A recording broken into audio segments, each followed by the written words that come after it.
Welcome to the Michigan Gone Wild podcast, where we cover everything Michigan and wild, from hunting and fishing to popular and controversial topics around the state and country. Let's get to it. This deer is one of 1,000. You do not see deer that sold very often. They don't make it this long. This is a mature deer. I just shot the biggest buck I ever had in Michigan. King. Look at that frickin' brute. He's a brute. Yes.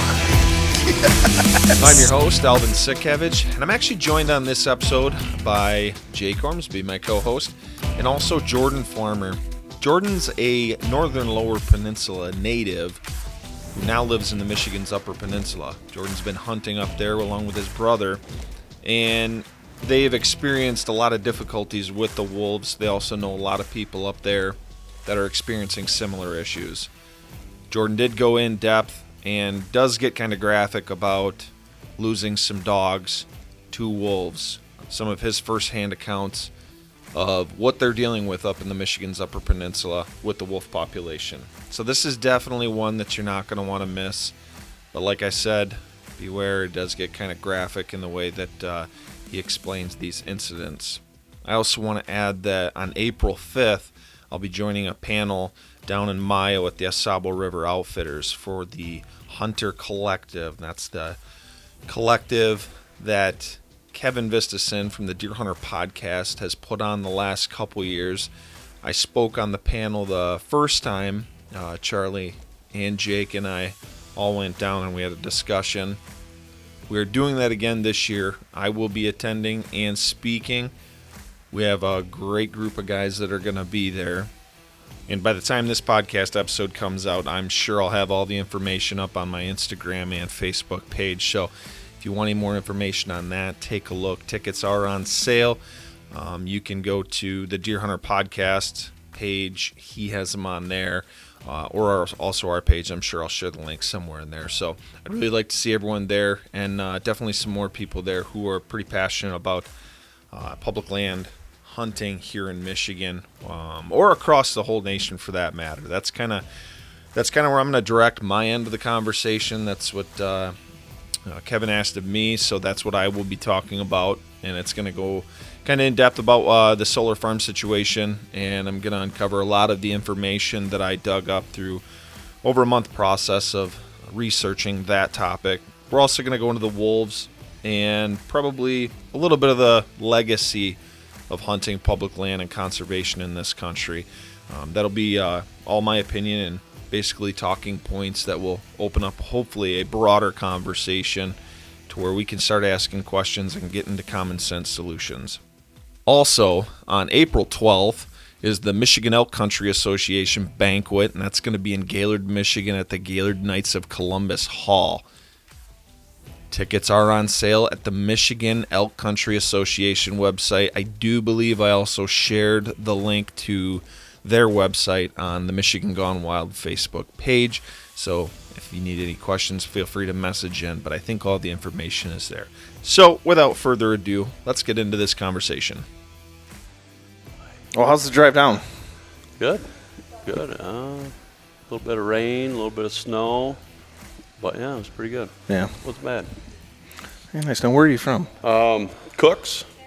Okay. So like in between Manistee and Escanaba. Okay. Yeah.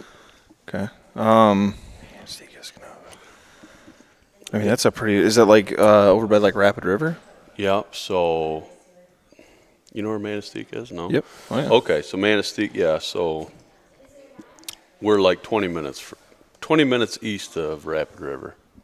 Okay. Yeah. I know. Okay. Yep. I know where that's at. That's at the old Fox Den. Yep. Okay. Yeah. I'm like 3-4 miles from that. Okay. All right. I know exactly where that's at. Yep. Nice. Where do you go up there bear hunting? When you Right there. hunt? Yeah, we take F-13 all the way up, and we hunt that whole stretch to the west there. So we're In Gwynn. Yeah. Yep. Where at? Well, like, I'm trying to think of the road. you know where Midway is? Midway. You're That's not, further north. So you're not that far up. Not that far up, no. Oh, you're in Wolf So- Haven, dude. Yeah. Oh, yeah. We get wolves on camera all the time. Oh, yeah. Yeah. Yeah. It's Yeah, it's not unusual to see wolves. Tony, 2 nights that he was hunting one of the baits, wolves came in. Really? Yeah. I'm like, oh my God. Mm-hmm. So I'm like. That's right, actually. So you know where the sturgeon crosses? Yes. 13? Yes. That's where I got my last dog killed. So Was right there. So at the top of that hill, there's 442. It goes to the west. Yep. That's down there. Yep. Yeah. And actually right where the river goes under that road, Yep. literally 100 yards before that, there's a little 2-track that pops up off to the right, and we camp literally right there because that's the only place that we get like 1 bar of service. Yep. Okay. So yeah, we used to do a lot of hunting right there. Yeah. That's that's good hunting. It's beautiful country. So have you noticed, you bear hunted, 2 years ago? Not Yeah, season, last season year. And then But I mean, I've been going up there since 2013. have you noticed, less hound hunters? Yes. Yeah. I see. I mean, I still see them, and actually, even to this day, I start to recognize them, and I only hunt it every other year, every 2 years, depending when I get that second hunt tag.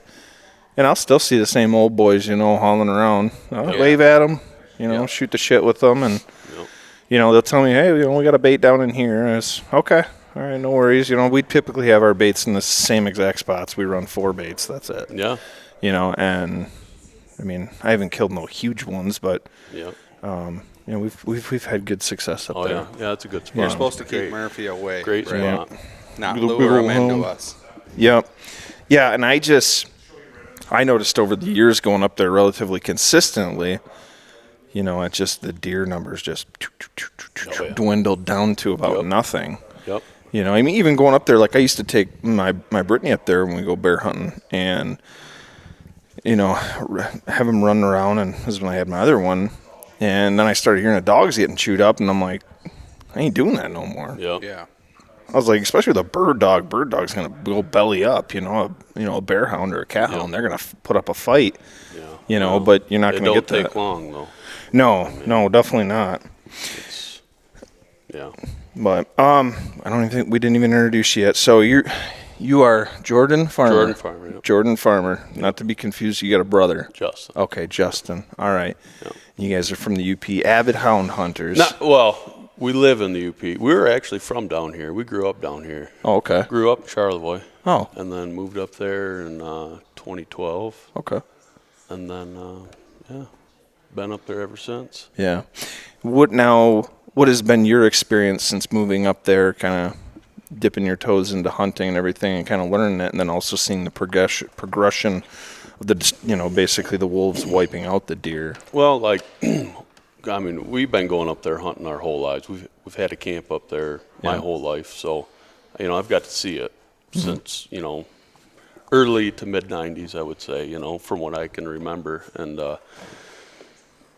it's just, just a steady decline of, we never really deer hunted up there. It was mostly bear and bobcat. So, you know what I mean? Yeah. We didn't start deer hunting up there till we moved up there. But just a steady decline of, hunters in general. You know what I mean? You just, you don't have the guys there anymore, No. And now that we're local to there, we know a lot of the guys, a lot of the deer camps and stuff. And, they're selling them, or they don't come up anymore. Or they're, why would you spend your week of vacation in the UP when you could go to Ohio or South Dakota or whatever? You know what I mean? They're not gonna, people are tired of it. People are done.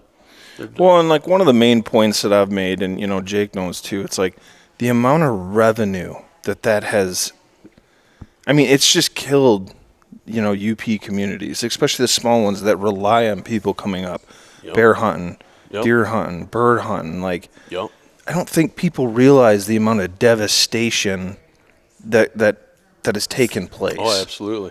Like the bear hunt. Like I say, I deer hunt, but I spend too much time with the dog. You know what I mean? Yeah. So I don't get into it that much. But even with the bear hunting, though, you see somebody. Jake. Been poking and prodding him to come up, run dogs, but he doesn't want to, which I don't blame him. Yeah. You know what I mean? Why would you? When you're in your backyard here, you're safe. But there you go. There's another less. Somebody coming up there, another I don't know. For now, anyways. Another thing is the amount of pressure that it puts on us here. Yeah. You know, like Jordan was telling me, there's very few hound hunters from the UP. You know, most of their hunters are from down here for years that have went up there to hunt. And now instead of crossing the bridge, they stay right here. You know, so it's concentrated all these hound hunters to one area. Well, how many of the UP hunters, too, during training season just come down here and run the bears? Yeah. The last few years, we've had that a lot, you know, running the guys out here and like, we're from the UP, we're camping here for the weekend. Can't blame them. I don't blame them.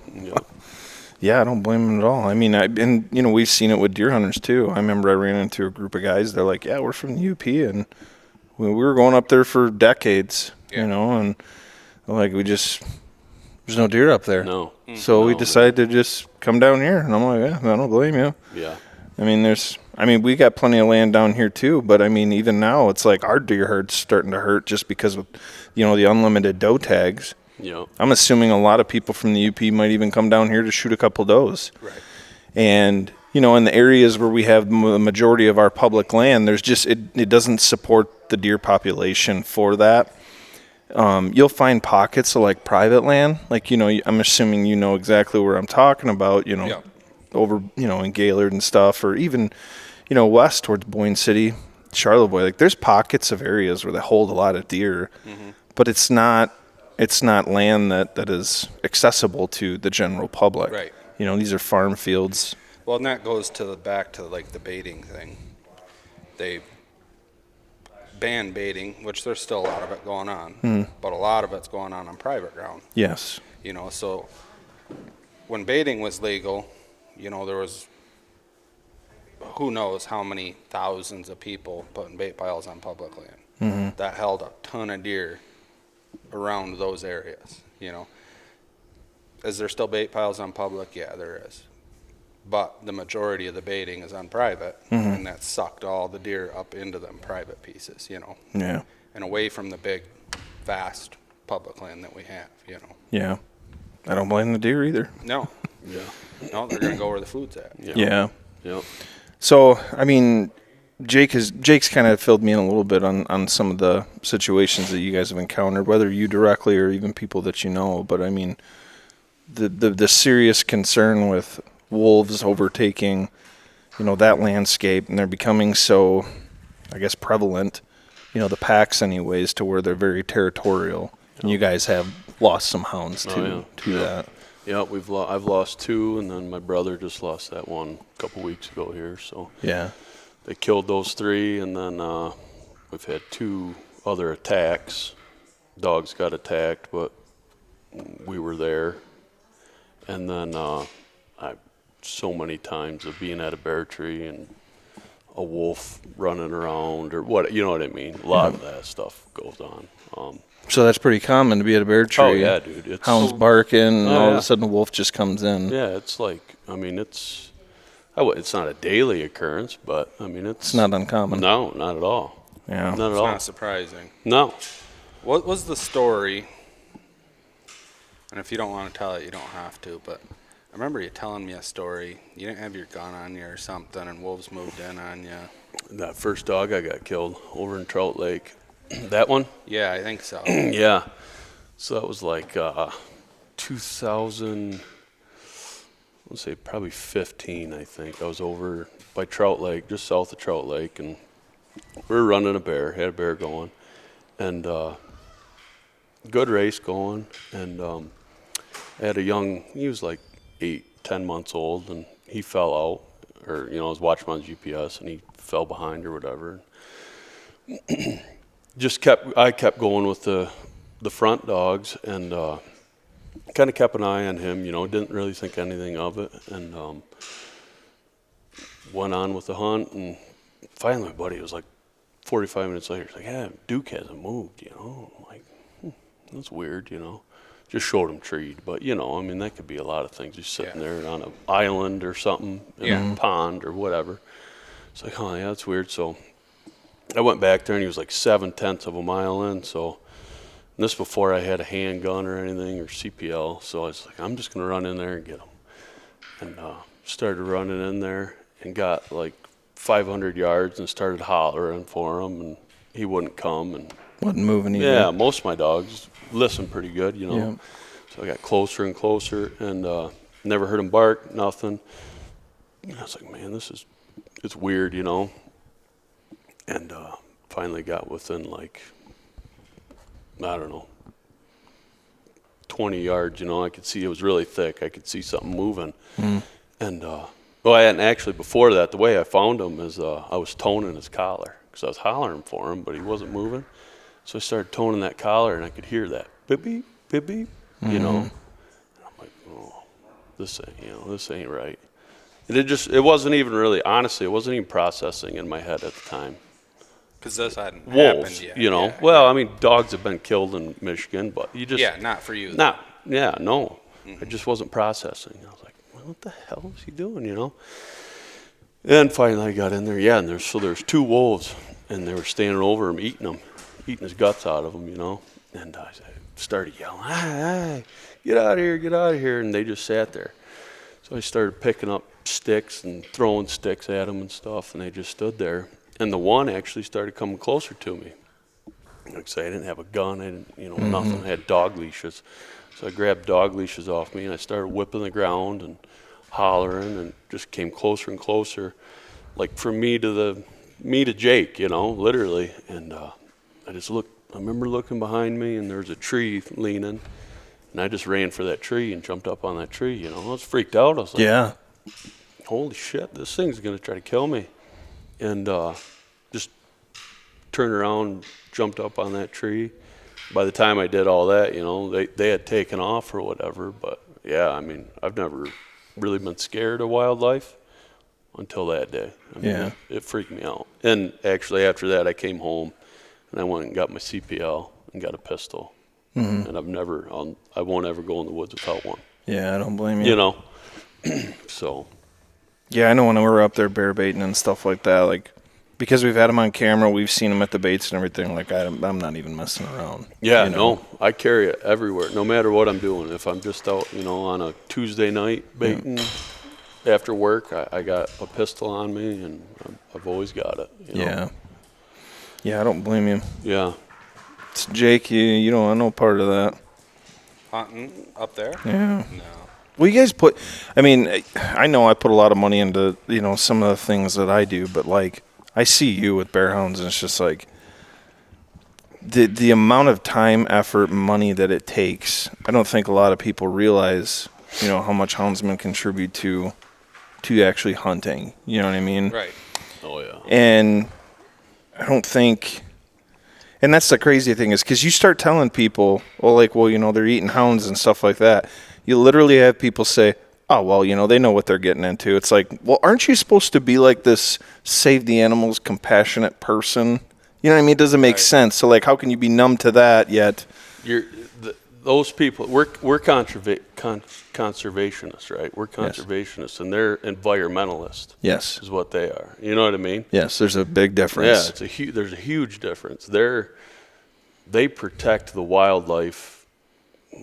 I don't know the They're animal rights activists. Yeah, they protect the wildlife from the human, or I don't know how it goes, but you know what I mean? I heard that. I mean, and it's crazy. Here's what I don't understand. Like, I don't get why the wolves do absolutely nothing for us. No. Absolutely, they do. They have zero purpose to us. Yeah.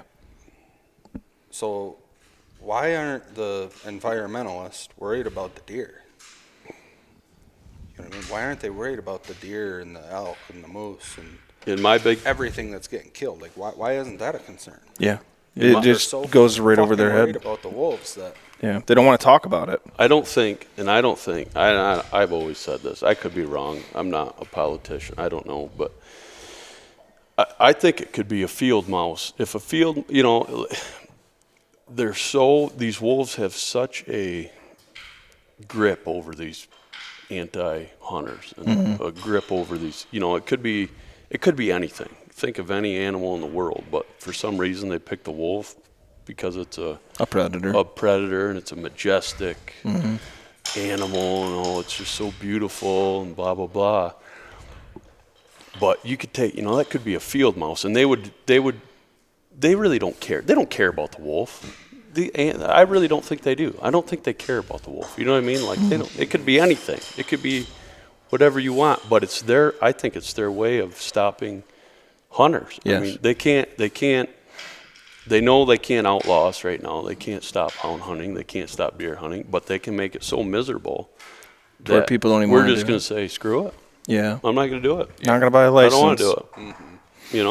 And Yeah. I think that's exactly what they want. Yeah. That's what the wolves are all about, in my opinion. Yeah. Yeah, and I get that, this isn't a state issue at the time being. It's stuck right now in the U.S. Senate. But it is. It is. It definitely is. They've told everybody it's not a state issue. Yeah, what they want to do Like the is. wolf count. Yeah. That's a giant crock of bullshit. Yeah. There's what's the numbers on 631 or 731 or something. Something's just stupid. that? Everybody that lives in the UP knows that's way under. That's their minimum. That's what I don't know why they do that, but that's the minimum that there could be, But they'll never give a max. They'll never give because they don't know. They will with the elk herd because they want to say, "Oh, this is our model of conservation, and we restored the." Right. The same way. Yeah, elk herds. Yeah, but they're still they don't manage that right neither. No. That's why we have the Michigan Elk Country Association. Is to try and help with some of that too. But like the elk numbers were 600 to 1,100. On the low end 600, on the high end 1,100. Well, what's the point of doing a count? If you can't give a somewhat accurate if answer. you can't get closer than that, what's the point of doing it? Yeah. Why? Why do it? Yeah, at that point, you're better off getting word of mouth from actual hunters and guides. Yeah. The people that There's spend time in the woods. There's got to be a more accurate way to get a count, than, we might have 600, we might have 1,100. Well, we're still going to kill 250 elk, plus however many from winter kill and, wounded animals. You're probably going to kill around 300 elk. Well, if we've only got 600, you just killed half the herd. Yeah. So how do you judge the amount of tags, how many elk you want to kill off from that count? Yeah. It doesn't make any sense. And it's the same thing with the wolves. They're not helping the cause by saying, well, we might only have 650 wolves, but we might have 2,500. Yeah, we don't know. But then, so without a good count, how do we know how many wolves we need to kill if we do get a hunt? But then they'll say, well, it costs us a lot of money to have our biologists out there doing these track surveys and stuff. Well, and I've said it a million times. Why Michigan DNR? They're so against using the hunter. Yes. To help to get information of what's going on. We know better than anybody. We know how many deer are there. We know how many moose and elk and bear and bobcat. I'll tell you better than any other biologist. Use us. We're doing it for free. We're doing it on our dime. Because that's what we love to do. But I mean, it's like foreign language to them. They're just like, well, they treat you like you're dumb. Yeah, like they have. I try to be involved with this stuff up north. This thing up there. I'm not even going to name it, but you can if you want. I've told this guy. He works for the DNR. Man, we'll help you out. I said, I burn a tank of gas. I'm sorry. No, you're good. Burn a tank of gas every Saturday looking for cat tracks. Saturday, Sunday, whatever, I said, I'll help you out. I'll tell you how many. Well, you don't need to send your guys out. I don't. I'd have to run that by my boss. I get that a lot too. Sit in the truck with me and do it. We'll do it together. I'm not going to lie to you. Yeah. It blows my mind. You look at all these western states for these mountain lion studies. Who do they use to study mountain lions? A lot out there. It's hound hunters. Yeah. Hound hunters. The hound hunters and the biologists in the western states have a pretty good, from what I can see, relationship. Yeah. Not so much in Michigan. Yeah, it seems like there's a lot of valuable input that's not being utilized. They can kill wolves out there. Yes. Most of them states. Yeah. When I went to Idaho and elk hunt, I had a wolf tag in my pocket. You can actually use your deer tag to kill a wolf. Yes. Yeah. You can use your mountain lion tag to kill a wolf. You can, It's just sad to see. They should be, or we can help them, and they won't do it. No. They won't take our help. No, and you go we to want the. to. Yeah. You go to, if you ever go to the meetings, which I'm assuming you've been to, some of them. You try asking them questions, and they look at you like, "Why are you here?" Oh, it's yeah. like, well, because I'm a citizen. I'm a hunter. Like, I want to know what the hell you guys are doing. Yep. Yeah. Well, okay. Well, we're not gonna let you. Or you ask ask any them a questions. question like this. I went to a meeting a couple weeks ago, and they're doing this moose study. They're going to fly around. They're going to catch the. We just can't figure out why the moose are declining in Michigan. And he's doing a speech, and then the moose were introduced in like 1989 or whatever, and they had a steady growth of 10% until like 1997. And then it was just been a steady, not quite a decline. Well, now a decline. And I asked the question. I'm like, so what happened in 1997 or whatever? Yeah. Well, what happened?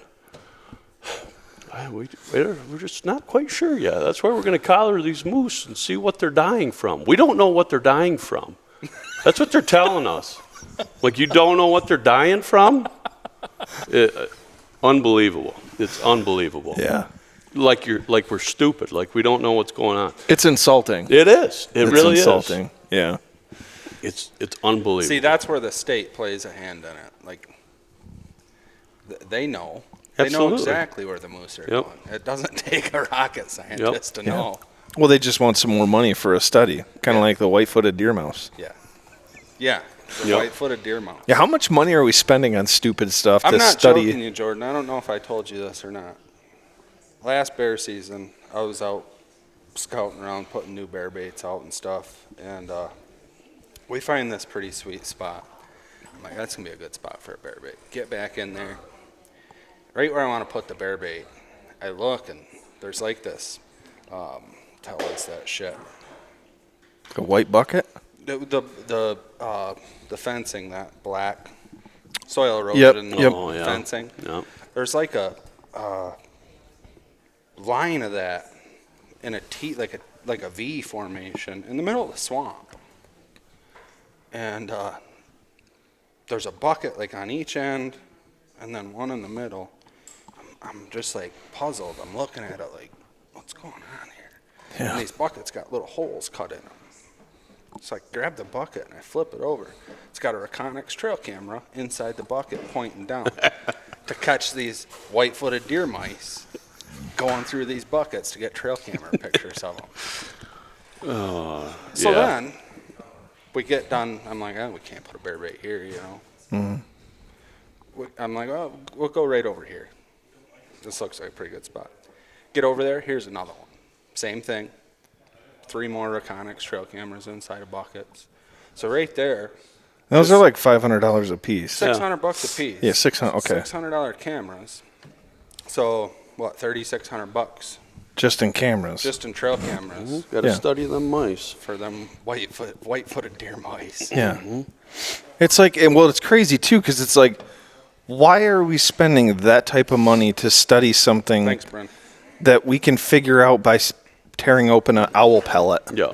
You know what I mean? Yeah. Like, what do we need to know about a white-footed deer mouse that we don't already know? Yeah. You know what I mean? It's owl food. Mm-hmm. I don't understand that, and that doesn't make sense. And you know what? I wouldn't be shocked at all if there was a bunch of little grants and programs like that all over for all these, little. Yeah. I think that's another thing with the wolves is I think the state is getting money from the feds Yeah. for having wolves in your state. I'm sure there's got to be grants and this and that. I know it. I know it for You know a what I fact mean? because I've been studying this. I don't know exactly how much though, and I can't really find an accurate answer. But if you look at areas where there are wolves, the U.S. Forest Service or whatever funds that, whatever pile of money kind of funds that, there is grant money and stuff for the protection of those species on that land. Yeah. I don't know exactly how much, and I've been looking at that, but I do know for a fact there is a financial compensation to having endangered animals on federal land within inside your state. Yeah. I don't know how much though, and if anyone knows, I'd love to know. But I've done a bunch of research, and like I said, while I do know, I can't pin it down to exactly what. Yep. And I've even looked into like a lot of the budget stuff for the DNR, and it's like you can't read this stuff if you haven't been shown like, well, this line item means this line item means that, this is coming from this fund, this is going into that fund, but they pull from this fund to pay for that fund. Yeah. And it's just like there's so much. What's happening right now at the federal level needs to happen at every single state level. Yep. That's exactly what needs to happen. Yeah. How much money is California getting every time a forest fire breaks out? Mm-hmm. They have to be. They are getting money because they're definitely not doing anything to mitigate the fires. Yep. So it's like almost like it's more financially. It makes more financial sense to let the acreage just burn than to actually put the money into stopping it. Yeah. You know absolutely. what I mean? So And then they just rebuild it and let it burn down again. yes. Yeah, absolutely. Let's let it. We know it's going to burn again, but we're going to Yeah. spend billions rebuilding this place. So it can And all then burn their to the buddy ground. insurance companies are going to come in there Oh and yeah. insure everybody. Yep. Well, that's another reason too, because like we obviously have wolves now in the northern lower peninsula here. We talked about that in the last episode where the DNR wants the input from a lot of the hunters. It's like, well, now you want our input. Mm-hmm. You don't want our input on like, hey, there's barely any deer over there. You might want to consider, breaking these units up to a county level or even smaller. Mm-hmm. Because I believe the way that the system that we had back in 2014, 15, 16, where you applied for a doe tag on private land in certain counties or public land in certain counties. Yeah. I thought that worked really good. Yeah. And maybe I'm crazy. I don't know. I mean, I don't mind the online registration either. I think that's good to have that information. But I do like the way they had it. But when they took it all away and they just said, okay, everyone can have unlimited doe tags. Doesn't matter where you shoot them. It's like It's easier for them.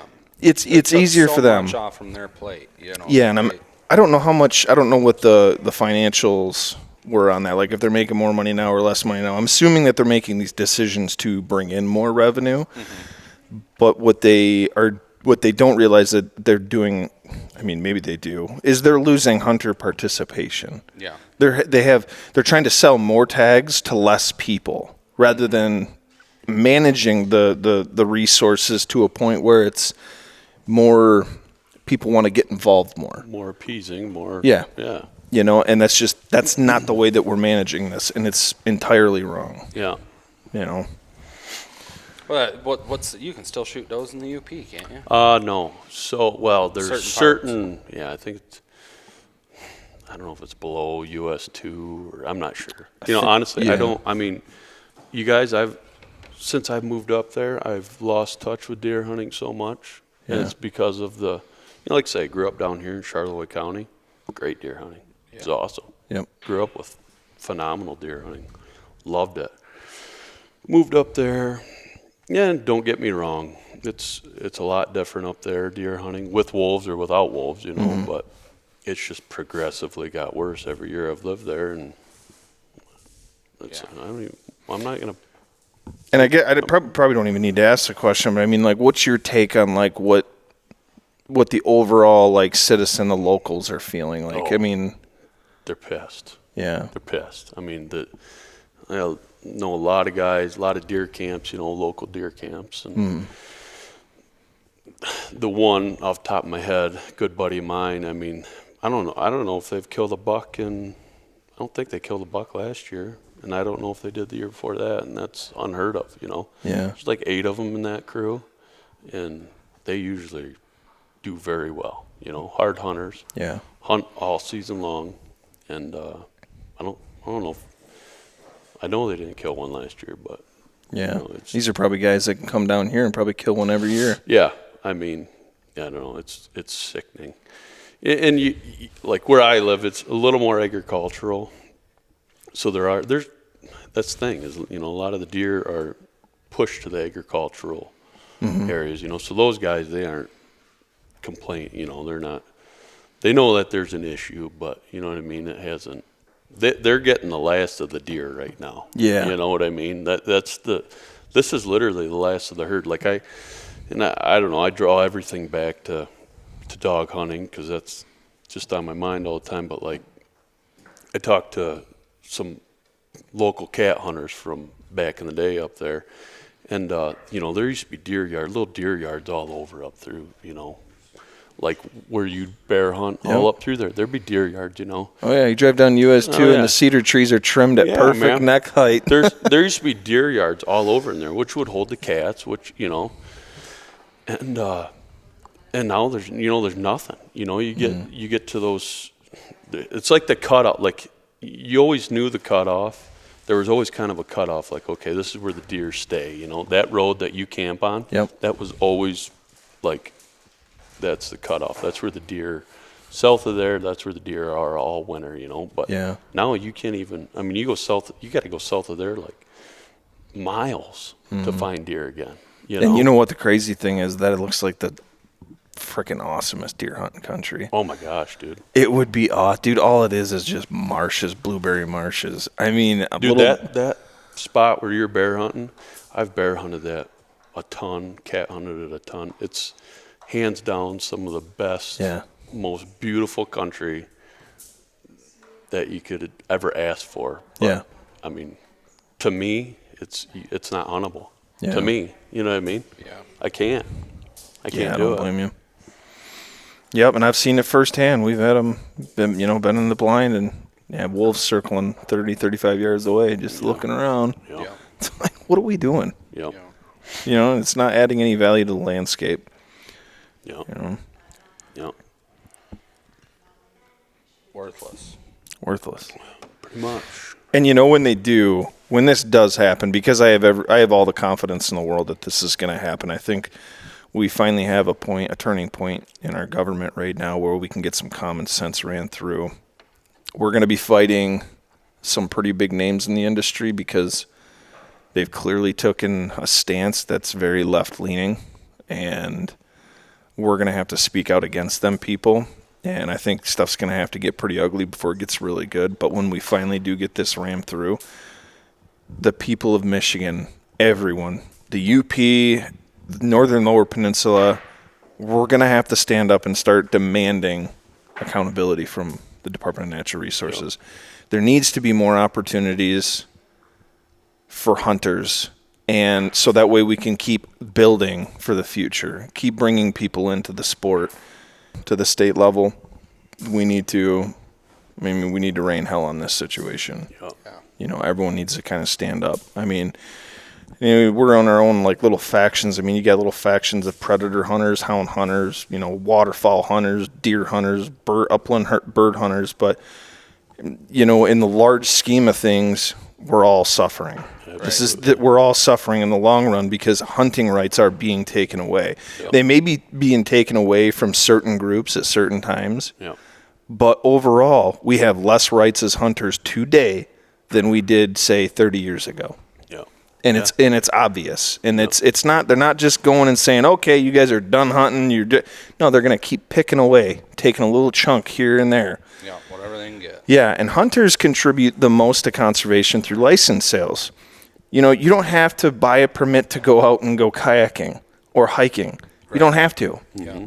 And I'm not saying, and as I was talking to you earlier, it's like, I'm not saying that our voice is any more important, but I definitely think that our voice should be considered, one of the first voices to be considered because of the amount of money that we put into conservation. Yep. Absolutely. For sure. So I know you mentioned that you didn't want to mention some group or something, but I do understand, from my understanding, you guys got some groups up there that are organizing or are already organized. Yeah, well, that group I was talking about, it's like a local, it's through the DNR actually, and it's just like a local, it's like one of they call it a coalition. Yep. So I don't know. And they just kind of put this thing on and like a meeting. Well, it used to be like a meeting every quarter, but then when the COVID came, that messed everything up. And then now it's been like once a year, and they just kind of we got an excuse not to go up there. Yeah. But yeah, I don't know. But it's the same BS every time. You know what I mean? We're working on it. Kicking tires. Hopefully this or that, or We think the deer population is a sustainable level. We can't figure out why the moose aren't getting any better. Yeah. What's killing the moose? Yeah, we just so can't confusing. Figure it out. Well, we got to fly helicopters around and net them, and then we'll figure out what's. We'll figure out what's killing them. It'll all make sense after that. Yeah, we'll figure out what's killing them. So, but all three of us can agree it's probably lower than what they're promoting. But you see the graph going up, from like 1997 is when they were planted. Yeah. You just see the wolf population going up. Well, I took that and I compared that to the amount of deer that were being counted at the bridge crossing. And it literally, you have the deer up here, the wolves down here, and they literally make a cross. Yeah. And it's like, that is, like, X marks the spot, folks. Like, here's your sign. Yeah. There's no more obvious data that you're ever going to need. And then you look at, like the snowfall, the annual snowfall for the year. It doesn't matter where you're at, from Marquette to Sault Ste. Marie to, Newberry, where literally they've received 170, 180, 190 inches of snow consistently. It's cyclical. All the way back into the 60s, 70s, 80s. And the deer herd is fine. Mm-hmm. And then all of a sudden you introduced a little, four-legged critter called a wolf, boom, They won't say that, though. So they won't admit it. How'd that go? It started out, I think it was you telling me, like the UP could sustain, when they first started, they thought they could sustain 200 wolves or something. What they're, you read so many different things, and who knows what the truth is, but so it was 200 wolves was their goal, their healthy population, or whatever. I don't know what their wording was or whatever. Mm-hmm. You know what I mean? It was like 200 wolves in Michigan, but it had something because they group. They call it the Great Lakes, whatever region or whatever. Minnesota, Wisconsin. Yep. And it's all based off of the Great Lakes pack or whatever. But I know 200 was like the main goal. That's what they wanted, a sustainable population of 200. Mm-hmm.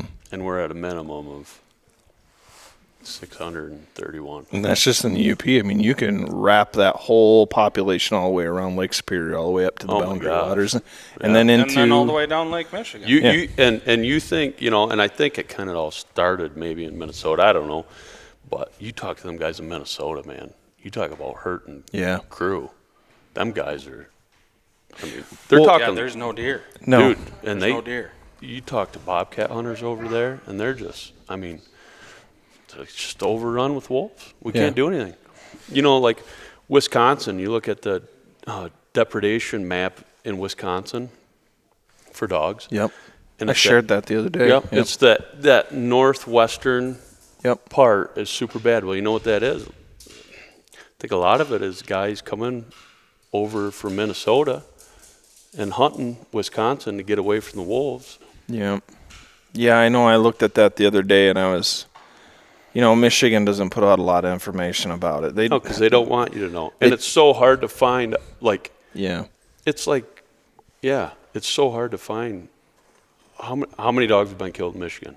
It's like you got to go on this big, long, you know what I mean? Yep. You can't just, look it up. It's they're not they're definitely not recording that. Hey, we want to know, so that way we can. They're recording that. They're just not putting it out there for you to for people to see, right. Which it should be public information. Me and my brother have talked about this a lot too. They got these collars on these wolves, and they're studying them, and that's our taxpayer dollars, right? Yep. I mean, that's all our money. So we should be able to see those maps, right? What's going on? And that could help us as hound hunters. Sure. To see where these wolves are living. Where should I avoid? Even deer hunters. Where should I? Yes. Where should I not be? You know, I mean, to me, I think that should be public knowledge. I think that would be extremely I valuable think you should be able to information. get on the internet and say, okay, look at this pack is living right here. I'm going to avoid that area. Yeah, I think you should be able to see it current. Why Yeah, not? that's something that Get I've on never there really and thought go, of. yep.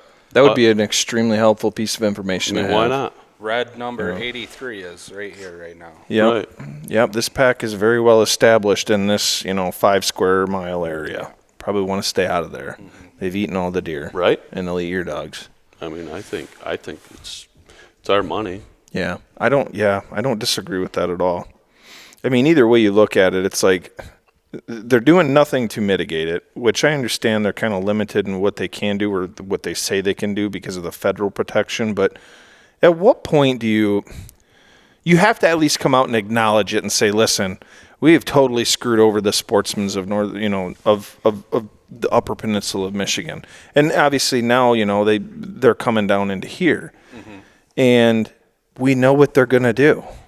And it's like, I think the DNR is there. I think they're getting to that point right now where they're scared. yeah.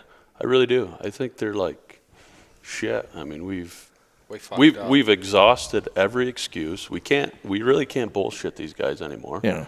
We can't lie to them. They know we're lying. Yeah. And then I think they see what's going on federally. You know what I mean? I think they're shitting their pants, and they should be. Yeah. They should be I running 100% agree. scared. You know? And I think that, you look at it too, it's like if we're not making common sense decisions in conservation, are we really using our Department of Natural Resources to the maximum capabilities? And it's like I said in the last podcast, I was like, I bet if you foresters said, like, what do you really think? I bet there's it's an absolute shit show. Yeah. Oh, yeah. You can't make this stuff up. Like, the level of frustration with hunters right now, I mean, if you look at any like the media outlets, you probably, I'm not going to name any names, but like some of the ones you see on Facebook that are organized here in Michigan, whether it be conservation groups or other shows that are popular, they don't bring it up.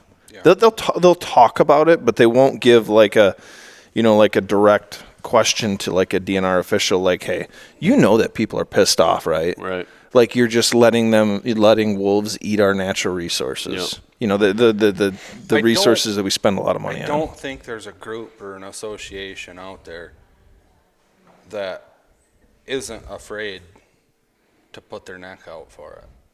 I think you're right. I think everybody's afraid to get beat down. Yeah. Because they're so, all the hound hunting associations. Oh, what yeah. do they really do? Yeah. Absolutely nothing. Yeah.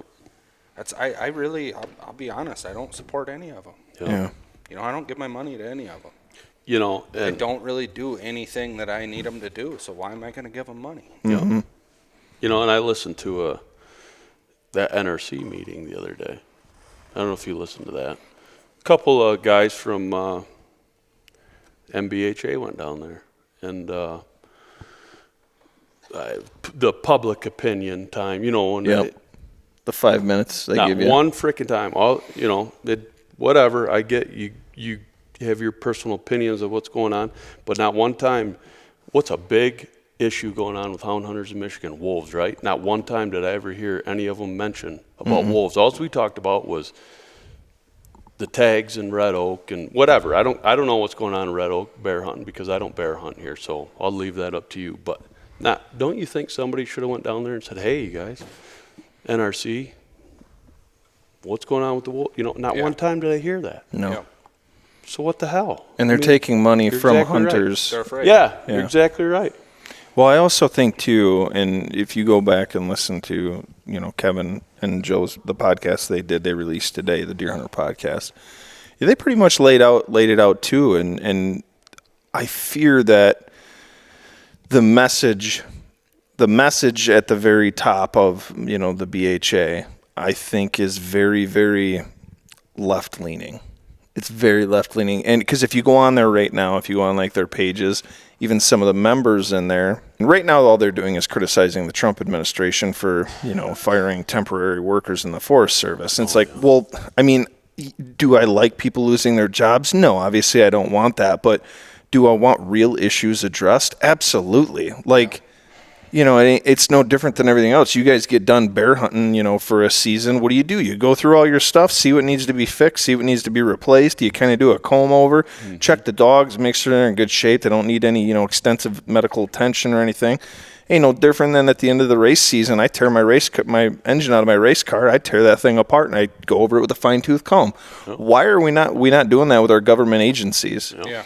You know, and why is the information, or I'm sorry, the budgets and everything not condensed and put out into a a digestible version where the average everyday citizen hunter can kind of look at that and be like, oh, that's where this money goes, that's where that money goes. Right. No, instead you get a huge freaking 5-page, you know, or even longer freaking bill or whatever budget line item. Oh, this is going to go here, but based on this act and this constitutional, this can only go there, or a certain percentage can go there, so this is going to go here. It's like nobody knows exactly where our money's going. Right. And that's why you start seeing people on Facebook, they're talking like, well, we just need to quit buying licenses. While I do agree that that's probably going to be the most effective way to get our voices heard, I don't agree with that, because you're going to lose a lot in revenue for conservation, even though we may agree that it may not be spent in the right way. Yeah. You know what I mean? Mm-hmm. And so, I mean, we're just at a point right now where everyone's extremely frustrated. The Upper Peninsula of Michigan. What are you going to see? What's the difference? I mean, if everybody didn't buy a license for 1 year, what's not going to happen? You know what? Well, I mean, the land will still be there, obviously, but here's the thing: is you start not purchasing a license, then the state's going to turn around and be like, "Well, we don't have people hunting anyways, so let's go lease this land to a solar farm." That's what they're going to do. That's the whole idea of it, that they have a better use for our public lands than we do. Right. Yeah. You know what I mean? Yeah. So if the hunters aren't there to argue with you, they're not going to care. And you look at like a fly fisherman or something. He doesn't give two shits if you guys are able to run your bear hounds. Right. He probably doesn't agree with it anyways. Right. Yeah. Right. You know what I mean? Like, he doesn't care. Yeah. As long as he has his river access and he can go catch 8-inch brook trout and take sunset pictures, that's all he cares about. Yeah. Jake. How many cats are you up to this year? I don't even know. He did pretty darn good. Yeah, it was a good season. Got Uncle Lou his cat. Yep. Yeah, I think we killed somewhere around 10 or 11. That's good. And then treed and caught a bunch. You guys had a great year for it. I mean, the snow anyways. Snow was good, yep. Yeah. Yep, good snow. Now, Jordan, you cat hunt up in the UP too? I do, yeah, as much as I can. Which the last couple of years has been less and less. It's just, man, there's so many days you go out and, I got a cat track here. Oh, yep, here's 8 wolves crossing here. Okay. Don't even bother dropping. Let's drive 12, 15 miles over here. Start checking out. Yeah, I got a cat right. Oh, there's 6 wolves here. I mean, it's just, man, I mean, you're finding 20, 40, 60 wolf tracks a day. Now, and I'm talking, I mean, we're covering country. Yeah. I mean, we're all over. So tell the story, the Justin's dog there that got killed. You guys found the cat. Yep. So this was just a couple weeks ago. Just me, Justin. Justin had his kids his boy with him, and then Alexis and my kids showed up later in the day, and my dad was out, and whatever, we were out checking, just found a nice cat. Hollered on the radio, hey, I got a nice cat going into here. I said, all right. Well, so now your homework is to go around that section, to check around it, make sure there's no wolves going into it. Mm-hmm. You know, that's your big majority of cat hunting now, is to make sure to find where the wolves are, you know. Yeah, and you guys got some pretty big blocks up there. Oh, yeah. And this was a big block. This was a really big block. So we start checking around it, and probably takes an hour and 20 minutes to check around the whole block. So Justin checks around it, and I checked around it. And no, we had one wolf track that morning, and that was way over to the east of, probably 8 miles to the east of where this cat track was. Mm-hmm. And it was going the opposite way. Nothing going in, nothing going out. Well, nothing going in. So we go there. We let 4 dogs go, and 3 of them go in, and well, they all went in there, but 3 of them go one way, and then 1 went the other way. And there was the cat we started was a big Tom, a nice Tom, and then there was a female in there that he was after. It's breeding season right now, so they split up, which is very typical this time of year. I mean, dogs split up, and so I said, "Well, Justin, you go." Chevy was going the one way, so that was Justin's dog. I said, "You go for him, and I'll stay with these ones." And these ones jumped, and they were circling good, and we were just sitting and listening to the race, man. And we weren't going to kill the cat. We just were. It was a family day, you know what I mean? Just had the kids out there. Kids were listening to the race. It was awesome. And Chevy popped up treed. And, a lot of snow. We're like, oh, yeah, should treat them already, And so Justin was like, hey, 7/10 from here, I'll start walking in there. I was like, all right, let me know. So he's walking in there, and it's like 20 minutes later, and holler at Justin. I was like, hey, you get close to him? He's like, yeah, I'm like 500 yards, but I haven't heard a peep. I'm like, oh, boy. Shit. And he's like, oh, I'll get back with you, and he kept going. And like 2 minutes later, he's like, shit ain't good. He's like, pick them dogs up. So I go in, and I knew exactly what happened. I knew it. So I ran in to the other pack, and I started hollering them dogs. They're running a freaking cat, and I'm hollering them, trying to get them to come to me, And finally caught them and get around back over to Justin or by Justin, and I was like, hey, what's going on? He's like, yeah, he's dead. I'm like, you fucking got him, Chevy's dead. He's like, yeah, he's dead. And I'm like, and then you got to ask your brother, hey, you want me to come in there and help carry your dog out? Yeah. And so I did. I went in there and helped them. But what for these kids to see. Yeah. Yeah. My 6-year-old daughter, my 4-year-old son, and my 6-year-old nephew, to watch, to watch their dog get ripped apart. Yeah. On a Sunday afternoon. Everybody else was watching the Super Bowl, and we're out cat hunting. I should have stayed home and watched Super Bowl. Yeah. Yeah. And it's not like it's sickening. People, I think a lot of people just assume that these guys are turning their dogs loose into blocks with wolves all over the place, and asking for it. Okay. But that's not the case, like these guys are doing their homework, they're trying to avoid these animals at all costs.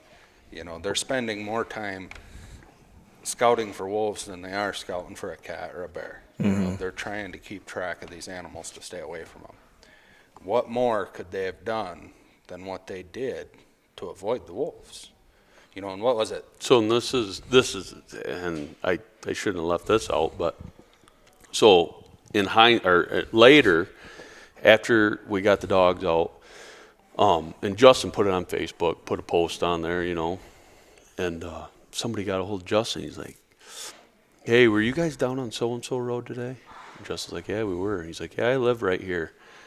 And I had a picture of 2 wolves at 8:30 this morning going that way.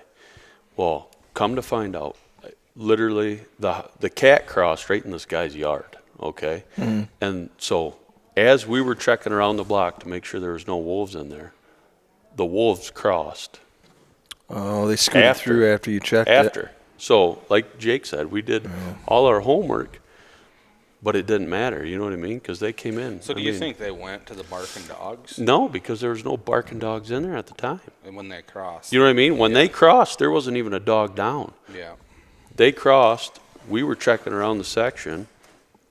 We went to the cat track, let go. They had already crossed. You know what I mean? Yeah. I mean, they were just right there. Yeah. Just a horrible timing. Yeah. But like you said, we do our homework. We do everything we can do, but...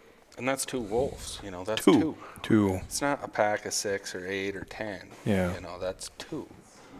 The second... Like typically, I wouldn't think you would normally be too concerned about 2 wolf tracks. No, you wouldn't be. Or I never was. 6, 8, 10 wolves together, then The obviously. last dog I had killed on where I was telling you, where you bear hunt, there was 9 in that pack. 9 of them killed her. I listened to that one. I was like 400 yards away. Yeah. Just listened to her circle a cat, and just all hell. Yeah, it's like you know Never exactly. heard. It never heard. I never heard it before. So it's like, oh my, wow, oof, you know. And so then we were walking in there, and there were still dogs out, and the one dog was in front of me, and the wolves came in, like from me to the door away, and came in and tried to stretch that dog. Had Millie by the head. Can't take an ape. No, Yeah, purposefully. We are the apex predator. Yes. Yeah. We are. Yeah. Not the wolves. We are.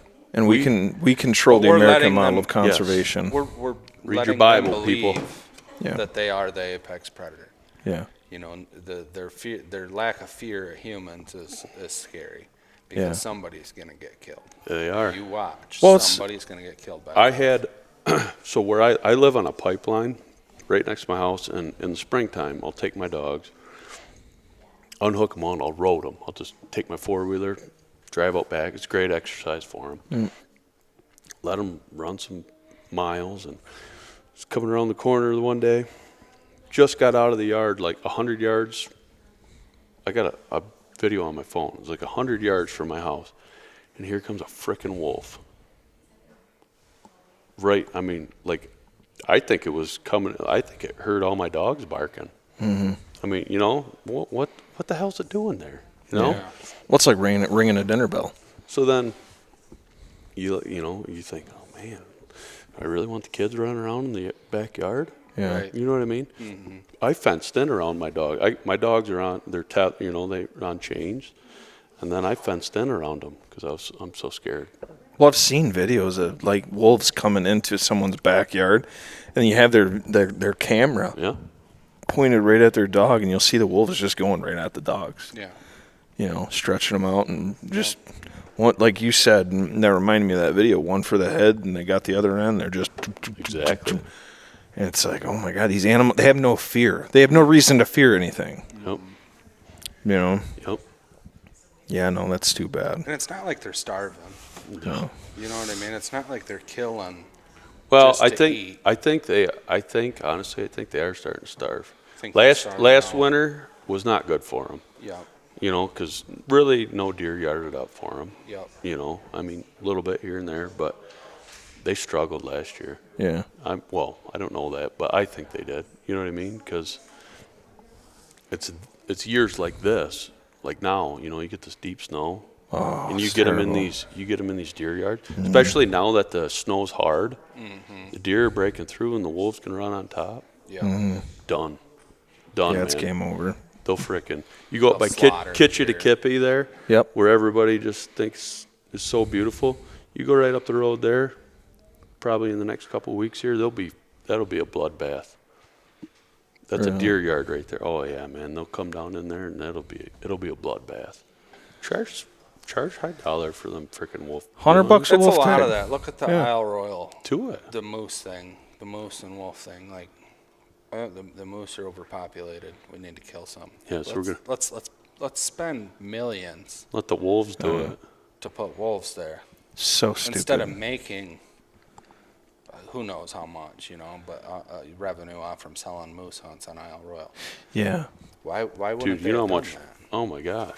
I'm assuming they'd probably, I don't know what the population is up there, but even if they did like 5 cow tags, 3 bull tags, something like that where they, like, maybe An that's. application, you're going to get 150,000 applicants. Right. easy. Do $20 application fees. I don't care. Right. I would pay the, that. The bottom line is you're literally controlling how many moose you want to kill to an exact number. Yes.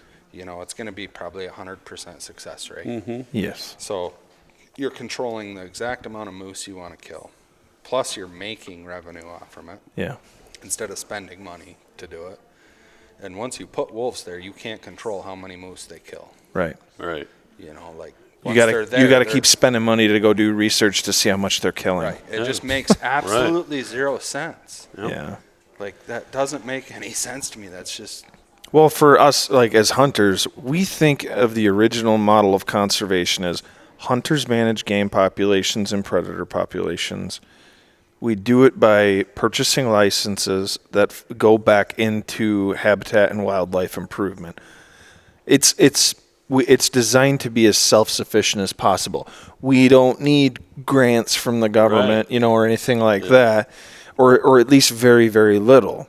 But you have clearly seen over the years, probably the last couple decades or so, where it's almost like anti-hunting agendas are shoved into these courts. Like, it's amazing that a California district federal court can make a decision to ban the hunting of wolves in Michigan. Yeah. How stupid is that? Yep. It doesn't make any sense. And then it totally tears down or, destroys our resources here. So we're impacted as hunters because now the state's like, well, we need to make this much money, so we're going to reallocate licenses and change that all up. Yep. And it's just like, before you know it, we're dealing with an issue that we shouldn't be dealing with. Yep. And we're moving away from the original model of American conservation. And we're losing our voice as hunters in the whole political scheme altogether. Yeah. I think Michigan too is, Yeah. know what I mean? Or not down, Detroit, Lansing, whatever. The big cities are running what happens with our wildlife. People that have never seen a wolf, they don't know where the Seney Stretch is. They don't know where any of that. They've probably never crossed the They've bridge. never crossed a Probably not. bridge. They've never seen the frickin' Mackinac Bridge, and they're getting to say what happens with the wolves and if we should have a wolf hunt or not. Yeah. Doesn't Give make me a any break. sense. Yeah. You Yeah, it doesn't make any No, sense. it's crazy. It's crazy. Yeah, and I think that once this does get shoved through the Senate, if we can get it through there, which I know a lot of organizations are working on that right now. As soon as it comes to the state level, I do not want our state government sitting on it. We need to act, and we need to start pushing 9 months. the envelope. Yes, let's make it happen. 9 months. Let's not that's, mess that's around. what they're saying. They're saying 9 months. They- But why? Why 9 months? Why not just like Wisconsin did when whatever the last hunt, they got the okay or what? I don't know how it exactly worked, but It was quick. Yeah. like They the were next day or like the because next they knew, week. They knew that Right. this wasn't going to last. They knew once they got them delisted that they were going to go back on. Yeah. They Right. were going to get them relisted. So Wisconsin didn't drag their feet. Right. But Make- Michigan does. But Yeah. Michigan's had 10 years or more. The DNR has had more than enough time to figure out how many wolves we want to kill, how many we. Come on. We've Why done does the it take study. 9 months We've now? done the public studies and Yeah. the public attitude and the Yeah. this and the that. We've done all that. It's over with. Get the infrastructure ready so Get it that way ready. soon as have the plans in place, like soon as that goes When it- through the Senate. All right, I'll boom. bet you it doesn't take Wisconsin 9 months. Oh no, I bet you definitely it not. doesn't. I bet you it I don't. bet- No. Bet you they do a spring wolf hunt. Yes. I bet you. And that's another thing too that I was telling Jake is like I don't know, I can't quite recall what the season was last time. I know it was like a 50 wolf quota, and basically it was only during it was only during rifle season. No. Like, wasn't it? No, it was. They were running with dogs. Yards you guys the have left up last there. little bit that's left of deer, Yeah. and once them are gone, I don't know. Yeah. I'm not sure. Actually, I'm kind of. I hope. Hate to say it, but I hope all the deer die, and then we just can restart. 'Cause Yeah. that's where I'm at. You know what I mean? Yeah. If they aren't going to do anything about it, let all the deer die. I don't care. Yeah. Tired of it. Yeah. Let's restart. You know?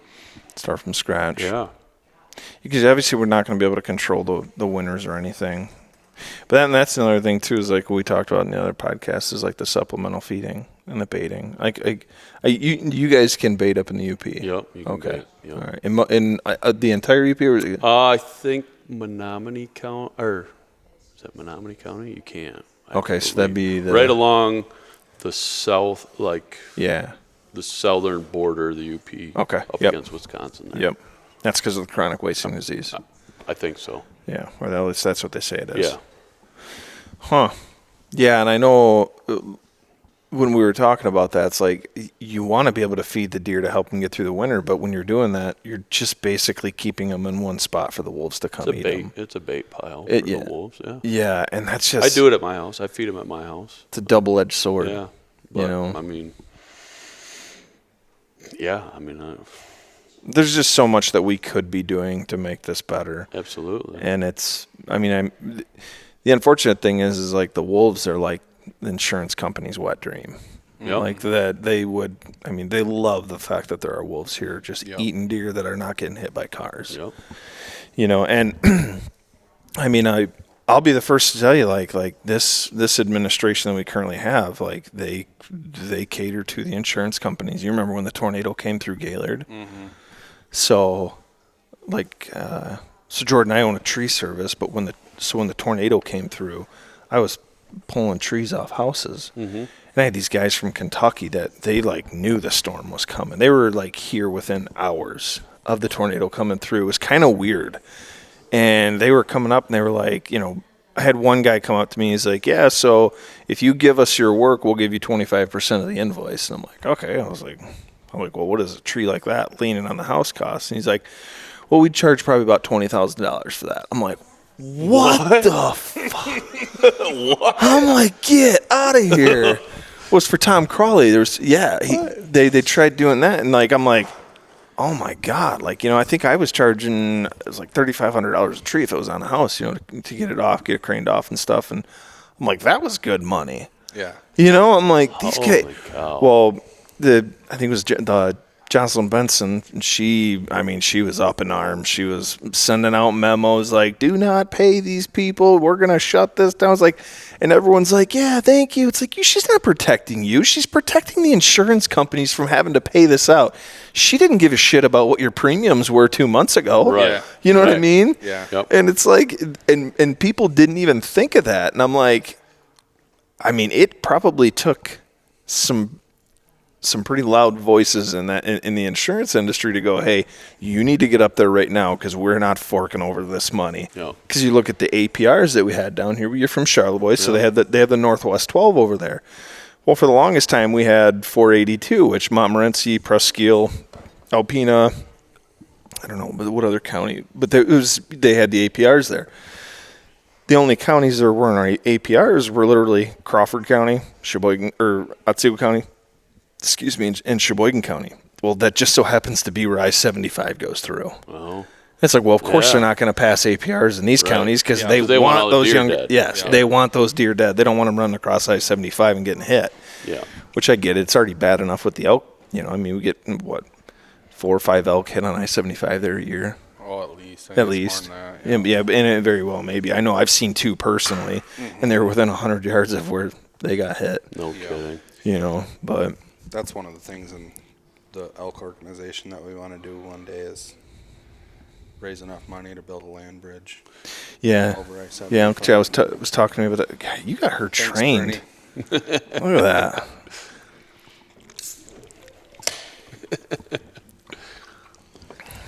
These 3 are for me, right? God, I need to catch up. She's got a little bit more faith in me than.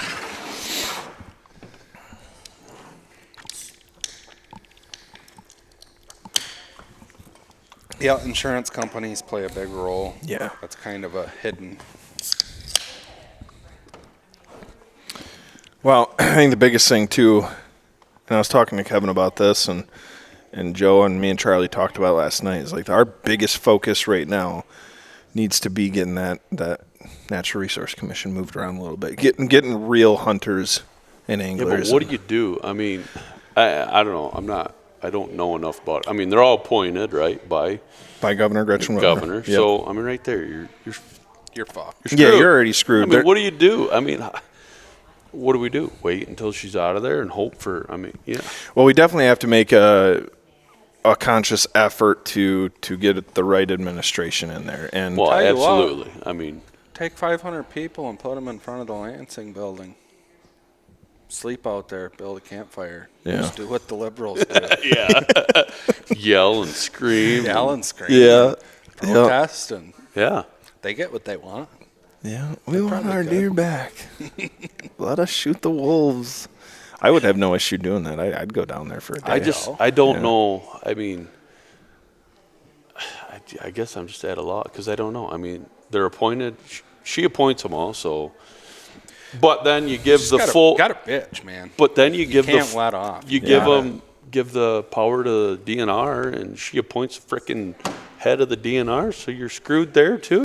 She definitely doesn't care. She's got her own agenda going on with this green energy, pipe dream that she's got. Right. 40,000 acres of solar farms. Right. Yeah. Which isn't even gonna 40,000 acres of solar farms wouldn't even power the city of Detroit. You would need 55,000 acres of solar farm just to power the city of Detroit. Yeah. Now think about the whole state of Michigan. How much land are you willing to give up? How green is it? Right. How green is this really? How green is it? And then not only that, you have an eyesore all over the state and you can't use the land. Yeah. What are you gonna? You can't use it. You're gonna go out there and go bird hunting. Like, I'll have my Brittany out there flushing frickin' pheasant, from a solar, because it's fenced off. You can't go in there. Yeah. Sorry, yes, you do own it, but you can't use it. Yeah. Doesn't make any sense. Like if it just none of it makes any sense. Well, and then you look at these western states too that are reintroduced. Colorado reintroduced these wolves. Like, I hope these organizations and everything. I hope that they're on top of their shit out there before it gets out of hand. You know what I mean? Because. But I think the difference with western states is they've, ranchers, big money, right? Big money in these ranches and stuff. Those ranchers aren't going to let these wolves come in and decimate. You know what I mean? No, so I think they're shooting them. That's a big difference in, Michigan to the western states, I think. Yeah. We don't have that here. You know what I mean? Right. We don't have, You own 20,000 acres yourself. You can do just about anything you want on it. Yeah. Yeah. You know what I mean? So you take them big ranches like that. Yeah. They're not going to let 10 wolves live on their ranch. Right. No, they got a solution for them. Yeah. Yeah. Go out there with a long-range rifle and just pick them off. Don't even need to go walk up to them. Just let them lay. Right. Let the birds eat them. Feed the birds. Yeah, you got to do what you got to do. You guys are, your guys' cat season still open, or when does it close? Tomorrow. Tomorrow is the last day. Snow's junk. We're done. Yeah. We're done. Yeah, it's raining today. Yeah, time to find a bear. Yeah. Get back out and start training. Well, like I was telling you, I'm going to break out the otter traps. I got my steelhead rod ready too. Get out and do some fishing. Yeah, I don't think I'm going to trap this year. I got a couple beaver dams. I kind of burned out on it. You get a good trap line set, and then you get up next morning, get going along. Nobody with you. There's really nobody in the woods in the spring. Yep. You just spend the whole day checking beaver traps and otter traps. It's cool. Yeah. Yeah, I always enjoyed it. Well, good deal. Well, Jordan, is there anything else you want to kind of fill us in on? Man, no, not really. Appreciate you having me on. Yeah, definitely. It was cool. It was glad I met you guys. I got to meet Jake I've known Jake a little bit, but my wife got that elk tag, and that's one thing I think is cool. I've never been involved with the elk hunting until this year, and he's hooked now. That's cool shit. Oh, it's man, really fun. It's I love it. I was like, man, I never thought much of it, honestly. Did you went out in the December hunt? We were in December, yeah. Oh, come down here in September. Yeah, well, that's what they were telling me. Oh my God! But man, I was like, I don't know. I was like, I'm elk hunting, Michigan, whatever. But then I did it. I was like, this is freaking awesome. You can see how it gets addicting. It's a riot. Yeah. It's cool as hell. I loved it. I had a lot of fun. I'm gonna come back down this year, hopefully, and help Jake out or whatever. I get that a lot too. I get a lot of guys. They'll be like, "Man, I just didn't want this to be over. I want to come back next year and just follow you around and help you out." Yeah. I'm like, all right. Yeah. We'll use it. I'll send you down some roads looking for tracks. Yeah. No, that's fun as heck. That was cool. It's a lot of fun. Yep. Yeah, I like it. I hope the wolves don't eat all our elk. No, yeah, that's man. Well, that's another thing too. Is I like, know everybody says, "Ooh, send some." I've said it too. Send some wolves down there to the elk, but I never did. You know, just because I wasn't involved with the elk hunting, I didn't understand. I guess, you know what? I guess state's really not managing them that well either, right? Yeah, I probably mean, not to the best of their ability. To what I'm learning. They don't give two shits about Right. elk. That's all they want, from my opinion. Yeah. You know, this is my opinion, so I can't say this for sure. I think they're tired of managing the elk herd. They only want the title. Yeah. They Right. want the title. Yeah, we've got elk. Yep. If they could We got elk, huh? comfortably, you know, if they knew they could keep 50 elk alive and 50 elk only, that's what they would. You know, They want them in the core area. Yeah. Yeah. And you're not going to keep them there. No. You know, you're not. I don't care if there is only 50. Yeah. If there's 50 of them, they're still going to end up over in a cornfield in Joburg. Yeah. You know. Yeah. Or up damn near to Sheboygan, or down Yeah. damn near to Grayling, Yeah, and you Saba can't- River. You can't Right. tell these elk, yep, you live in this Yeah. 10,000 acres. Right. You're I- stuck in this 10,000 acres. Right. It's not going to happen. I remember when I had Chad Stewart, the DNR biologist, which I don't think he is anymore. I think he moved on to a different position within the DNR. Yeah. I think he's need something to do with the deer. He was. Oh, Yeah, okay. he was for a really long time. And I remember when I had him on the podcast, we were talking about the CWD. This is, 8 years ago, 7 years ago, whenever that went through. Mm-hmm. And I asked him, it's like, what have you guys thought about putting, elk in the western end of the UP, like up in the Porcupine Mountains? Yeah. How awesome would that be? You know what I mean? Like, Why and why did Well- they not think about it? Or?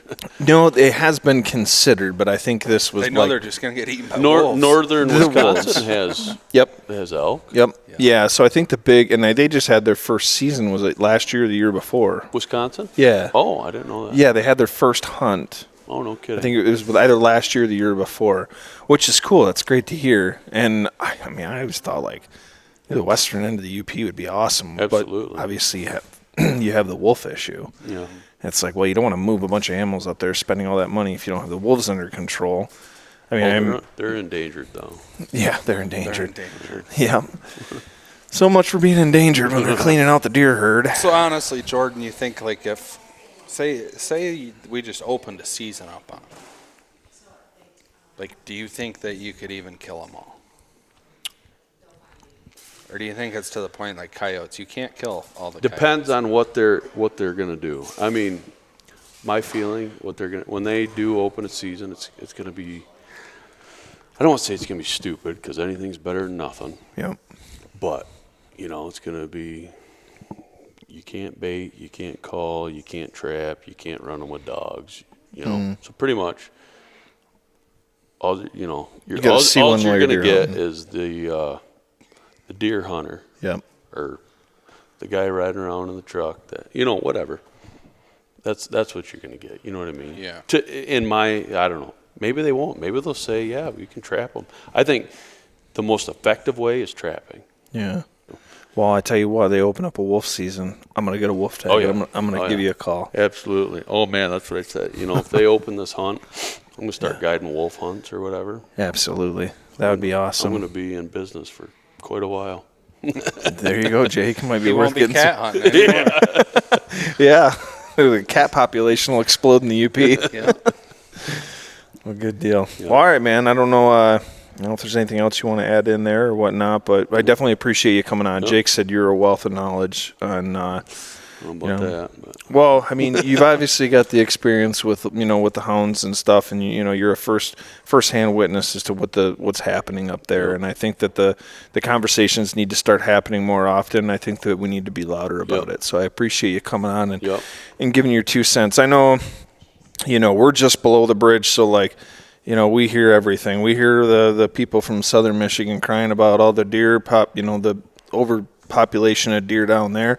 Obviously, that's a concern. Then you hear about the UP, and it's like, I feel like here in this part of the state, depending on where you're at, you're dealing with a combination of both, where you have areas where there's not a lot of game animals, then you have other areas where it's overran. So you're going to get mixed opinions. But nonetheless, I think that, we need to start the conversation so that way the information's out there from real hunters. Yep. That I think any hunting organization, I don't care who you are, we need to be talking about wolves. Everybody. Yeah. I mean, I don't care, even if you have nothing to do with the UP, because it's a serious. It's hurting. Yeah, it's a serious issue, and everybody needs to be involved with it. And I don't know, no matter what you hunt or what you do, I mean, it's a big deal for sure. So, well, if you find out anything new or anything like that, or any little new information pops up, or even if you have someone else that might have a little bit more, that wants to come on and give their firsthand account of the situations, we'd be more than willing to have them come on. I'd be even willing to go up to the UP. I mean, it's heck yeah, 35, 40 minutes somewhere, across the bridge from here. So yep, heck yeah. I appreciate you coming on, Jake. Anything else to add? No. Appreciate Jordan coming down and getting on with us. Yeah, thanks, guys. Good deal. Let's wrap it up. All right, man. Cheers. Cheers.